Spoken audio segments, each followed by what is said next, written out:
ఆంధ్ర మహాభాగవతము అష్టమ స్కందము గజేంద్ర మోక్షము 46వ పద్యాన్ని మనం తెలుసుకుందాం. ముక్త సంగులైన మునులు దిదృక్షులు సర్వభూతహితులు సాధు చిత్తు సదృశ వ్రతాఢ్యులై కొల్తురెవ్వని దివ్య పదము వాడు దిక్కు నాకు. ముక్త సంగులైన మునులు దిదృక్షులు సర్వభూతహితులు సాధు చిత్తు అసదృశ వ్రతాఢ్యులై కొల్తురెవ్వని దివ్య పదము వాడు దిక్కు నాకు.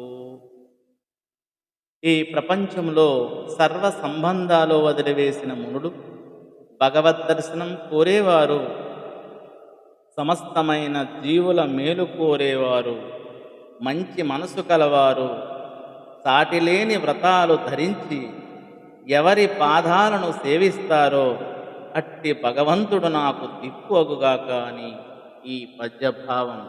ధన్యవాదం.